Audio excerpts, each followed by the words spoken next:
Awesome. Loving that tune today. I damn near donned my disco jumpsuit then. Well, I would have, if it still fit. I blame the mince pies. Trending in Wiltshire. Trending Now.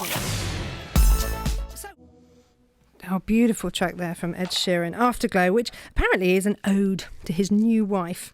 And he's a keen artist. I never knew this. He's a keen artist, and he also created the single artwork himself, which features abstract splashes of colour.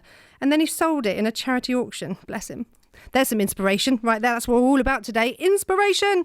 And here's some more from Joe Sharp and Verity Gowans. Oh, I feel like I want to get a parrot now just for the comedy. Brilliant. That was Flynn the parrot along with owner Cherry Bailey from Warminster. and a friend. BBC Radio Wiltshire. Welcome back. You are listening to BBC Radio Wiltshire with Anna Friend, and I am delighted to welcome my next guest, Daniela Fairclough. Hello, Daniela. Hello, Anna. Hello, my lovely. How are you?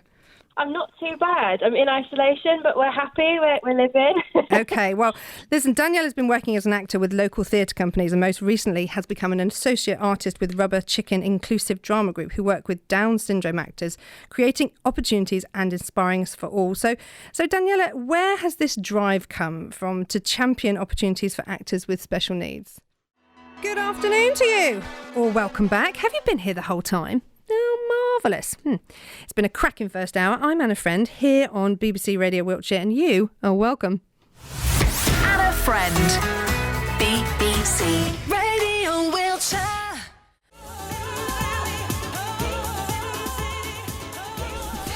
Excellent. Sabrina Johnston there with Peace. Yes! I think we all needed that tune today, didn't we? Although, you know, some might say we've got a bit too much peace and quiet on our hands at the moment, and I know life can feel a bit lonely, but don't worry, because we are here all day, every day, for you at BBC Radio Wiltshire, and soon life will resume with all its busyness and the faces that we miss. So just keep going, everyone. It won't be long. BBC Radio Wiltshire. So usually at this time of year, Theatre Square in Swindon would be heaving with excited audiences lining up for a bit of this. And a little bit of that. Oh, no, you're not. Oh, yes, I am. But sadly not this year. So instead, we've brought a bit of panto magic right here, right now. We're joined by actor David Ashley, sometime dame, sometime ugly sister, Wyvern panto legend. Welcome, David. Hello. How are you, Anna? Well, how are you, David? I'm really, really good. How are you? I'm really, really well. But you say you're well, but no, you're not. Sorry. Oh, yes, I am. Excellent. Sorry, we have to get some panto cheese in there almost immediately, we do I think. indeed. Necessities from Jungle Book, chosen by my guest, David Ashley, who is still with me. We're talking all things panto and ready in anticipation to play our brand new quiz. Pants or panto? So, David, I don't know, how can you be ready for this? But, David, are you ready? I am indeed. Okay, here are the rules. I'm going to give you a line from a fabulous script, and all you have to do is tell me whether it's actually a line from one of your brilliant Wyvern panto scripts, or have I just made it up and it's just a load of old pants? Okay? If you get it right, you'll hear the cheers. If not, it's going to be the booze. Extra points available for naming the panto. So, okay, David, here we go. Okay, number one. Pants or panto? Number one, right. I once captained a ship that crossed the Atlantic. Can you tell me where it's from? Oh, I think it's from Dick Whittington, but I don't think it was being mine. Hey! Oh, Excellent, amazing. you got the cheers. Number one for that. Amazing. Okay, number two, I'm going to try and do some better acting here. Oh, blimey, his chestnuts look well and truly roasted. I wish it was, but it's not. No, absolutely. That was just a load of old pants. Well done, you get the cheers. Excellent. Okay, number three. Okay, whatever, mums. Chillax, yeah? I'm just keeping it fresh. Oh, yes, it's definitely from one of ours. Definitely. Can you name it? I want to say Aladdin. Oh no. no, the booze are coming in. It was Dick Whittington, my darling. It was Dick Whittington. And what a brilliant guest to end on. It's been an absolute delight to have you all with me for the past 2 hours. I'm Anna Friend, one of BBC Radio Wiltshire's new voices, wishing you a fabulous evening. Now, this week, we've been focusing on children's mental health and how it's been affected during lockdown and the pandemic. We've spoken to parents, carers, experts and children themselves about how they've been struggling with the closure of schools, how they're missing their friends and the loss of any sort of normal routine. Well, Anna Friend has written a book for children called When Can I Go Back to School? It's illustrated by Jake Biggin and it's actually based on her 7-year-old son Billy, who's struggling during lockdown. We're going to speak to Anna in a sec, but first of all, let's hear her reading an extract. Grown, his family had to stay at home. There was no school or work that day, or friends that might drop in and play. Mum said that there was something new and this was what we had to do. But Billy thought, when will I know when it's okay to say hello? Dad said for now and for some time, grandparents must just stay inside. So Billy thought, when will I kiss all the faces that I miss? Then Mummy said that school was closed, no more playing, empty roads. So Billy thought, well, could it be this new thing? Did it start with me? So later on, when it felt right, Billy cuddled Mum one night and said to her, when all this ends, will I still have all my friends? So Mum sat down and held his hand and tried to help him understand that sometimes life just has to change and leave us feeling scared and strange. But even in times of change, we know that change won't last forever. So we help each other, we sit and breathe and wait for the new thing to leave. And when it does, we'll take the hands of all our neighbours and our friends. We'll go to school where nothing's changed and nothing's scary. Nothing's strange. So Billy felt his sadness leave. He watched her face. He felt her breathe. He knew that things would be okay. The new thing would be gone one day. And life would find its feet once more, come sweeping in through open doors. But until then, they'd be just fine. They'd stay together, enjoy this time. So they sat together in the family, Dad and Mum. We love you, boys. We love you so. They all held tight and thought, I know.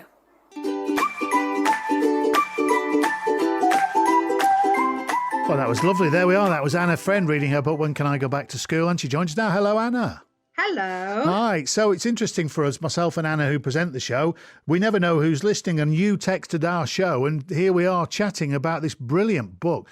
And, you know, there was a line in there which gave me the collywobbles, because you spelled it out very simply. Sometimes life has to change, and we all learn that as we grow up, don't we? Whether it be through a death or a divorce or whatever, things out of your control.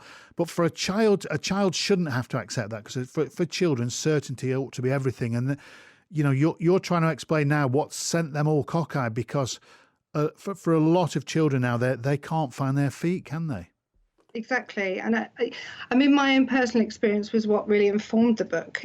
My experience with my son Billy, as you talked about earlier, who at the time when we went into lockdown last year was 7. He's now approaching 8. So actually he's responding slightly differently, but I wrote it last April. And yeah, the whole thing, it's like a trauma.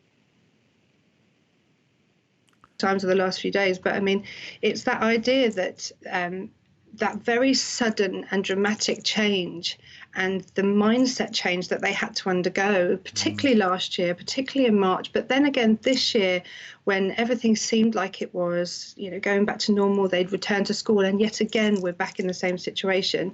I think it's very, very difficult for them to bring those two things together. So that's really what made me think about how they were feeling and how I could put that into words.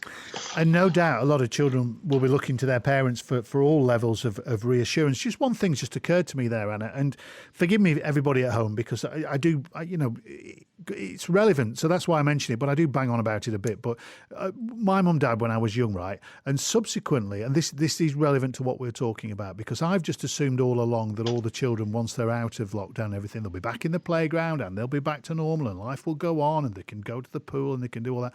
But actually, no, because I think how it's affected me, it's changed my mindset, because for the rest of my life, I started to think things were going to go wrong on a regular basis. And I think for a lot of children now, even when things do return back to normal, they won't necessarily have that level of certainty they had before the pandemic. They've learnt this lesson that actually life can throw you a curveball. And that's difficult, isn't it, long term, to deal with that? Absolutely, definitely. And I think the mindset thing is really, really key. And it's one of the reasons why I suppose I went towards this process, because we did have a lot of difficulties with Billy to begin with, and his behaviour really, really changed. And I spoke to his teacher, and one of the things that she said, which actually really transformed the way that I approached him and the way I approached this whole situation for him, was that the way that she explained it to me was that when they go to school, they have a mindset that's ready and willing to accept challenge and learning in a supported environment. And then they come home and what they're ready for there is nurture, comfort, love. And those two mindsets are very different. And so suddenly what they're expected to do is put those mindsets together, is to accept the challenge and also the comfort from one singular person, so one singular environment. And that actually is very difficult and very traumatic. And once I'd understood that about Billy, and that was the level of his sort of reaction to what was happening, that really changed the way that I was able to cope with him and myself and my husband, and the way that we thought about what he was going through. And it has had an impact on him. It continues to impact on the way that he relates to the world, and his thoughts about ongoing problems, his reaction to stress and anxiety. And I think you can't underestimate the stuff that's going on inside their heads. And I think, sorry, carry on. Yeah. No, go on. Well, I would just roll this up into your next answer then. I was just wondering if we think this experience this generation of children have gone through is going to make them more vulnerable or going to make them stronger, do we think? I mean, that's a really, really tricky one, isn't it? And I guess we'll find out as we go. But I think from my own personal experience, I think that it's different for every single age group. Certainly for my 10-year-old, Billy's elder brother, Jack, he's actually shown extraordinary resilience. And I think that there has been some difficulties and some harshness that he's had to face, but that actually has made him go, okay, and there's some maturity that he's gained through that experience, and he's taken that forward. For Billy, there's been some anxiety, there's been a lot of questioning and a lot of sort of regression almost into his younger years. And now he's starting to bounce back, and he's starting to reconcile some of those thoughts with what's happening now. So I think for every single child, it will be different. And I think that, as parents, we just need to stay really vigilant and kind of keep looking for what's happening with that child, how they're relating, even in their ordinary lives, to what's happening around them, and then sort of try and interpret that to how they're coping. But, children are amazing, and they won't necessarily know what they're feeling, and that's why the book is structured as a set of questions, as you heard, kind of what will I feel, when will I be able to do this, because ultimately they don't necessarily know what questions they're asking. They don't really understand that. That's a final thought. I mean, you talk about resilience there. I've said this often this week. You assume all children are resilient because they can bounce around the playground and whatever. But actually, often that disguises a very thin outer shell, doesn't it? And they can be vulnerable. I just wonder about Billy. Obviously, you've said yourself, all children are different. So we're not speaking for everyone, but we'll speak for Billy. A lot of adults now are in a position where a year into all this, we've kind of got into acceptance mode. We're just waiting patiently for it all to end. Is Billy anxiously waiting for the end of this, or is he just treating every day like a bit of a Groundhog Day now, Anna? Well, there's been a real transformation this time round, and I think part of that is that discovery that he went through of how he was feeling and being able to answer some questions, and us understanding how he was feeling a lot more than we did, say, 6 months ago. I think also there's that whole thing where, we've been here before. It isn't, the novelty has gone, and also we sort of know how this plays out in some way. But on the whole, he's coping better. He's calmer about it. We can talk to him and speak through problems that he might be having. But it is definitely still impacting sort of in a slightly deeper way. So in terms of what he's thinking about on a bigger scale is still there's still anxiety there, there's still fear there, and I think that will take some time to work through. Anna, it's been good to talk to you. Thanks for your time. Thank you. Thanks so much. Thank you. Anna Friend, there, author, Drive listener. Her book's called When Can I Go Back to School? BBC Radio Wiltshire. So we've been chatting about the menopause this morning, as we've done all this week. Now, somebody who has really collated, I guess, a whole heap of experience on this subject is local podcaster Anna Friend from the Quirky Bird Theatre Company. Now, Anna's Menopause podcast is now in its third series. And as recently, this is fantastic, been shortlisted in the Most Touching Moment category for the International Women's Podcasts Award. Let's just have a little listen. I got to the point where I was scared to go to bed because I knew that I wasn't going to sleep properly, and I was scared to wake up because I knew that the day was going to be horrendous. And it's such a dark and lonely place to be, even with people around you who love you. On the day that I did come very close to taking my life, I don't even think that I set out that day to do that. It was momentary. And I am, he'll get a mention, he gets a mention all the time. I was actually in my car, and I came within a whisper of putting my car in front of a lorry, and thinking about it now just horrifies me of what I would have done to not just the poor man driving the lorry, but also to everybody who, who knows and loves me. But in the back of my car were my 4 little Jack Russells. And I won't talk about it very much because it will make me cry. But at the most incredibly fortuitous moment, one of my Jack Russells, called Henry, barked, and he broke my train of thought. Whatever that train of thought was, and I can't tell you what it was, but essentially Henry saved my life. Well, let's now speak to Anna Friend, who heard that firsthand. Anna, unbelievably powerful, that story, and we heard just how low your interviewee got.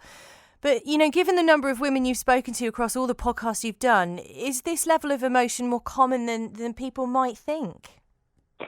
I think, sadly, it is, actually. I mean, obviously, with the podcast, I have interviewed a range of women, and there are some really, really positive stories on there. And I've made it a point to, approach women and talk to women who have had a great experience, whether it's been through HRT or other means or it's just been a good sort of transition. But of course, there has been a lot of times where I've spoken to women who have been at the real sharp end.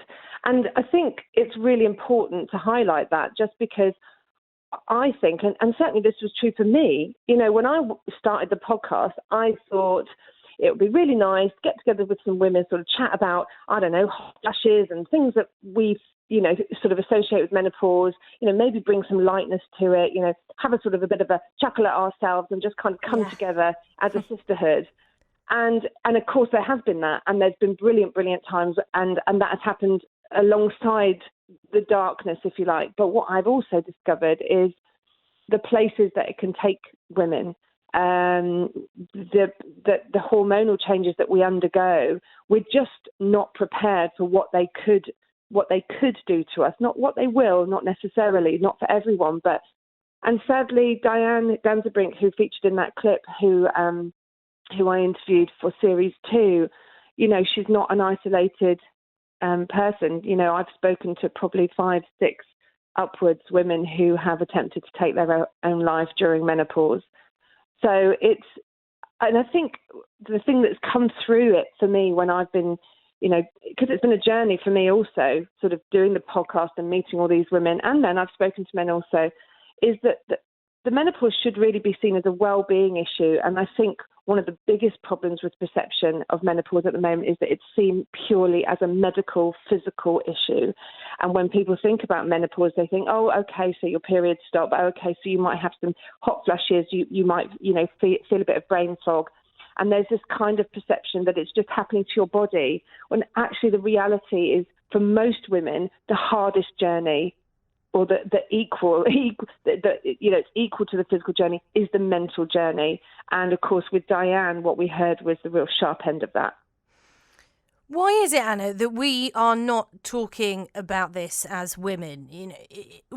There are a few handful of occasions over the last year where I've started noticing prominent women. Davina McCall did a fantastic documentary recently about it and spoke very openly about it. But, I mentioned earlier, I was never taught about it at school. My mum never mentioned it to me. Unless we start having these conversations, we are not getting educated as to how it can affect people. So why was it important for you to shine a light on that issue? Well, I think because from my experience, when we were in lockdown last year in 2020, I sort of started to really notice some changes for myself, and had a conversation with my doctor, because for me, I was noticing changes on a sort of cyclical basis, and I've always been quite in tune with my cycle. So I was sort of like, oh, okay, could this be a change in my cycle? No, okay, 47, okay, menopause. So I started having that conversation with just people around me, women of my age. And what I noticed is the minute I sort of said the word menopause, like literally sometimes be in a conversation and just say, perimenopause, menopause, and there'd be this kind of, oh, hang on, not prepared for that conversation. And I thought, hang on, this is ridiculous. I mean, 50% of the population goes through this. It's a really, really big transformation for women. It's very different now to what it was, say, 50 years ago or even 20 years ago in terms of where women are in their lives when they're coming to 50. It's not the same as 50 years ago when that might have been closer to the end of their life. It's a very different landscape for us now. And I just kind of felt like, I'm a bit of a loudmouth, as you probably know. And I just was like, no. I'm going to talk about it. Sorry, not sorry. And here I am. So I kind of put out a little thing on Facebook, just to my Facebook page, saying, anyone up for, having a chat with me about menopause? Or I was thinking might do a podcast, reef of lovely women, reef of lovely friends saying, yeah, I've got some things to say. Great. So that kind of kicked off the first series. And then obviously from there, it's just snowballed. And I've been very fortunate to sort of become part of a really fantastic UK-based Twitter circle, menopause Twitter circle, so all of the big campaigners are coming on the podcast, and that's been a real revelation to me. So I think people are talking about it. I think the problem is at the moment is that it's still very much women to women, and if you don't know where to find it, then you're lost. So it's about kind of signposting it. But there is change. I mean, you talked about education there, which of course is key. Diane Danzer-Brinkley, you heard in the clip, her campaign, Make Menopause Matter, which has been founded since 2015, has made a change to the curriculum. People are going to be taught about menopause in schools. It's a mandatory module now. There's change coming in October with Carolyn Harris with the Menopause Revolution, looking at prescription changes. So it's on the agenda. And of course, people like Davina, Mariella Frustrup, we've got books coming out. It's sort of there. But we did see a surge of this with Meg Matthews in 2018, and it kind of went bubble, bubble, bubble, and everyone went, oh, let's talk about the menopause. And then it sort of stopped, and here we are again in 2021 going, okay, let's talk about it again. But I do feel like there's a huge amount of momentum, and it just takes women like you, me, and not just women, men. It takes men to go, actually, this is an issue for me because I employ women, or I love women, or, my daughter is a woman. It's a society issue. It has to stop being seen as a female issue, because it really isn't. Anna, we're so grateful that you're so very vocal. And very quickly, we've got the podcast going out on a bit of a roadshow as well very soon. Can you tell us about that? Yeah, so I was approached by a venue to do a live version, which initially I was like, I don't know how that's going to work, but we've got our head around it. So the first one is going to be in Somerset in Wales at the beautiful Bishop's Palace. Live event, it's just come along. I've got a panel of fantastic women, experts in their field. So I've got nutrition, sort of treatment, sort of HRT, lifestyle, and also sex, because sex is part of it. So part of the panel, but also just some great women who have been, happy to come along and talk about their experiences. And those include surgical menopause, which again is really not spoken about enough. And it's what Diane was talking about. And premature menopause again. So we're kind of trying to cover as much as we can in the time that we have. It's going to be interactive. There's going to be silliness because it's run by me, so there can't not be. So we're playing menopause bingo. And we're going to have some laughs, but we're also going to just talk very frankly about what menopause looks like and, how to sort of survive, thrive, get through it and do it. Excellent work, Anna. Just a delight to speak to you. Continue your good work. Thank you, my darling. Anna Friend there. And if you want to go and find Anna's podcast, Taking on the Change, you can do so through your regular places where you can download them. A friend who runs a drama and theatre group at Alma Tavern in Clifton, Bristol. She's been inspired to write a book for children after her own son's, Billy's, behaviour rapidly deteriorated. Billy struggled with everything that was going on, has been struggling on this year, and Anna joins me on the line now. Good afternoon to you. Hi, Jonathan. How are you? I'm very well, thank you very much indeed. Let's just talk about you. Who's Jonathan, by the way? I was going to say, the only people who call me that is my mum, and when she's very cross with me, so please don't do that. Let's just talk about you before we talk about your son, Billy, because you do drama at the Alma Tavern. That's not happening. None of that's happening. No. And it's very unlikely, and as I said to a musician who I spoke to yesterday, when you're on stage performing again, we will really probably then be in a position to know that we're actually the other side of this. Yeah, absolutely. I mean, I think that will be a real marker, won't it? That when things can start opening up and we can start sort of doing those sort of group events where we can sit near to someone or, in close proximity and start enjoying live events again, I think that will be a true testament to, right, we feel like we're through this. And I think certainly from inside the industry, we are not in a position where we feel like that can be something we can't plan. We're not necessarily looking forward to that point, which is slightly different to the way it went last year. I think when we went into lockdown in March of last year, there was this sense that this was short term. And from my own perspective, we were talking about doing shows in August and then that pushed to November. But there was a perpetual sense that, we'll be back and we'll be back soon. I think, sadly, some of that has dissipated. I think some of that is now on the wane. It's interesting you said that, because I wanted to talk to you before we talk about your book, because I've got friends who are actors and who are musicians and singers and what have you, and that there is a difference between what was last year and what is now. And what is now is, rather than looking and saying, well, we'll just push everything back to September, or we'll be back next year, or I tell you what, we'll put a panto on. It won't be the same, but we'll still do it. There isn't that there now. What's there is wait and see. That has consequences to the performing arts, not least of which many people probably won't go back to it because they've already got themselves another job.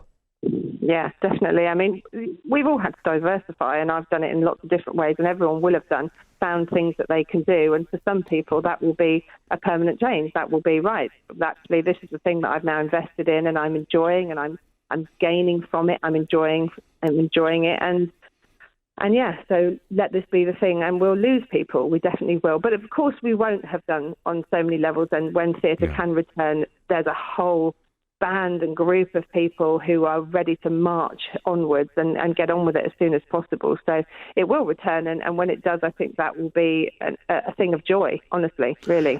And it comes back to my point I made yesterday and to you right now. I think when I can come and see you on stage, when I can go and see a band on stage, when I can go to a festival, and that will be the difference between fear, which is what we live with now, and what we all need to aspire to, which is caution, because we're going to have to live with caution in the future, not fear. With caution, we'll be able to do that. Is that your hope?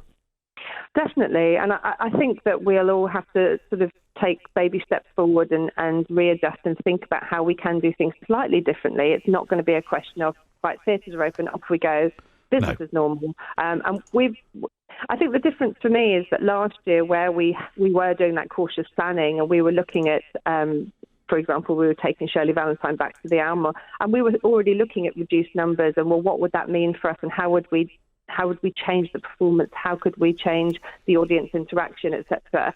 At this point, with everything that's happened, we just don't feel that we can even start thinking about those decisions. So, yeah, we need to have more information. We need to feel like we're in a solid position where we're not going to be planning sort of pie in the sky stuff. No, because it's. I mean, yeah, there's a difference between planning. You know, it's like. You know, the analogy is, I would love to run the 100 metres at the Olympics. Well, I great, lovely idea, but, you know, it's never going to happen because I'm not an athlete. So it's just, you know, it's that sort of realistic aspiration, isn't it, as opposed to the pie in the sky. Now, of course, for you're an actor, you teach drama, you know, this is a part of your life, but you've been around, Anna. I've been around. Billy, your son, his world, actually, when you think about it, is a lot smaller than yours. He hasn't got the experiences. And it has changed beyond all recognition. Yeah, absolutely. And it was so sudden as well. I mean, I think that's one of the things that led me to write the book, was the fact that, you know, of course, when we all went into lockdown on March the 23rd, and I remember we were on tour and we had to very, very swiftly change our plans, and that the schools closed on that Friday. And it was all just very shocking. And we all adjusted, but in that time, you know, Billy had been removed from school slightly prior to lockdown happening. And so one day for him, he was at school, and then he sort of didn't go to school because he felt a little bit poorly. And then that was it. And he never went back. And suddenly there was a lot of conversations about lockdown, about school shutting, about COVID, about coughs, about viruses and hand washing. And it took me about 2 weeks, but finally I sort of sat back after my own, I suppose, trauma or anxiety had settled a little bit, and took a look at his behaviour, which even at that point had started to show signs of worrying levels of anxiety, and reflect and think, you know, this is like he's been ripped from his life. This is what he feels. And so that was the process I went through. Okay. And then writing the book led me to understand that a little bit better. I'll get to the book and how you wrote that after we've heard the new single from Jubel, but I just want to... Anxiety is one of those words we throw around, and it can be used as an actual diagnostic word. It can also be used as a shorthand as well. Oh, very anxious. How did that actually manifest for your son? What was different in his behaviour? I mean, he sort of regressed to almost toddler-like behaviour, and he was 7 at the time. So what we saw from Billy is any request from us, however small, and that could range from let's go and clean your teeth to come and sit at the table to, or let's turn the telly off, you know, just simple things, could mean possibly an hour and a half, 2 hours of him shouting, screaming, throwing things, crying. It was just this sort of almost, sort of response where he just couldn't cope with any demands on him because he was processing so much stuff at the time. So it was a radical change for us and really worrying. Let's take a pause for the Jubel new single, and then we'll talk about how you've turned that experience as a parent, and you're not alone with that, into a book that may help others. More from our guest, Anna Friend, mum and author. Right, let's get back to our guest, Anna, who is a mum and teaches drama. And we were talking about your 7-year-old son, Billy, just a moment ago, Anna. And any parent knows the difference between a tired meltdown. You work it out, don't you? A tired meltdown, and actually there's something that's not quite right there. And it's difficult to get any child, whether they're 7 or 17, to actually tell you what's going on in their head, because they may not actually understand it themselves. No, definitely. And I think that's really where the book came from my perspective, because I would approach Billy and say to him, is this about not being at school? Is this about not seeing your friends? Are you missing, I'd say, is it about lockdown? And that would be a trigger in itself. And he just would not talk about it, and actually got very angry if we tried to talk about it with him. And he'd scream, no. But ultimately, my gut feeling, as you say, as a parent, you kind of do have this sense. I knew that that's what it was about. I knew that was the root of it, but I just couldn't help him to open up about it. And I also felt at sea with it. And that's not a good feeling, isn't it? Because you don't want to have a child that you can't help, but you know you could help if only you knew how to help. If that makes sense. I mean, it is a vicious circle. So, what did you do? Sit down with a blank piece of paper, or how did the formation of the book happen? Well, actually, this is a book in a series that I'd already written. So other books from this series were already around, and sort of the format, if you like, was something that I'd been working on. And so I sat down and I wrote it by myself. It wasn't a process I went through with Billy, because it was more about my trying to understand the questions that were pinging around his head, and that's sort of how the books work. Is they are a series of questions that the children might be thinking about and worrying about. So that's kind of where it came from, and it allowed me to try and access those thought processes for Billy. I suppose second guess it and think, what's he feeling? What is he concerned about? How can I understand this with him and then for him, and try and help him to express it? So yeah, I wrote it, and I was then in a position where, because I work with so many young children and families in my drama work, I sort of shared it with other families and said, look, if this is going to help you, then please read it with your children. Please use it.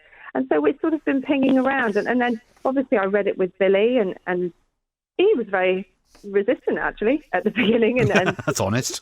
Yes, absolutely. He kind of, because the book says things like, and then Billy said, or Billy thought, and he said, no, I didn't. And but what was really interesting is when we'd read it together, he kind of sat there with it for a little while, and I really did see an adjustment and a change in the way that his tension levels, I suppose. It felt a little bit like he had been heard, and that he was able to go, oh, I see, and there was a voice for him. There was a voice that was saying, well, these are the things that you've been worried about. And although maybe he hadn't recognised that, it was there in black and white. And now, a year on, he'll sit with the book and he'll read it independently, and there's a real sense of it being his journey. Yeah, it's an interesting thing, because as we come to our conclusion, there's a couple of things within that which I think is very important. Again, whether you're 7, 17, or 70, it's being heard, isn't it? Yeah, and that we can talk, we can claim that we're listening, but it's actually being heard. Yeah, definitely. I mean, and that's why it's so amazing that it's been picked up by Scholastic now, because previously it was self-published by me and the illustrator Jake Biggin, but now it's gone on to this global stage. So it does mean that so many more people can listen to it, can use it, can use it and help their children to sort of maybe work through those feelings.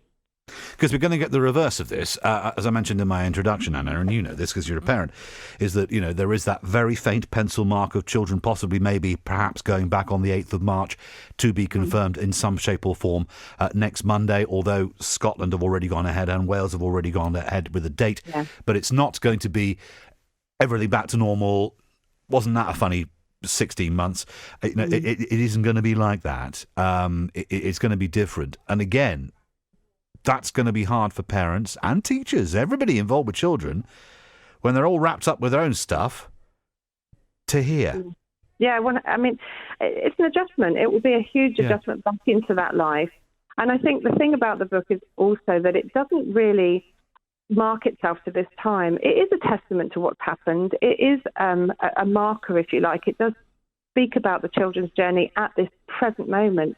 But there isn't a point in the book where it says virus or COVID or anything. It doesn't permanently attach itself. So it's really just a book about a journey about change, sudden change, and how children are able to process that and cope with that. And that's why it will obviously continue to have relevance after its release on the March the 11th. So, yeah. Well, it's called When Can I Go Back to School? That's what the book's called, isn't it? Yeah. And there is a hyperlink or a YouTube, if YouTube is your thing, because you can actually see a reading of it there, and that's Quirky Bird Theatre. Do you put that into the search engine thingy on YouTube? How do you find it on YouTube? Yeah, some of it. I mean, if you go to our website, there's lots of information about Quirky Bird Theatre and obviously about myself. And the best place to head now is Scholastic, the Scholastic website, and because they're now the publishers. Yes, they're the publishers of the book now. So that's When Can I Go Back to School is the title of the book. Scholastic, put that into a search engine of your choice, or Quirky Bird Theatre. You'll find all the details. Anna Friend, thank you very much for joining me this afternoon on BBC Radio Bristol. Good luck. And I say that not only as somebody who's a parent, but somebody who will enjoy seeing someone like you back on stage in hopefully short order. Absolutely. Cheers, John. Thank you. Thank you. Bye-bye. BBC Radio Bristol.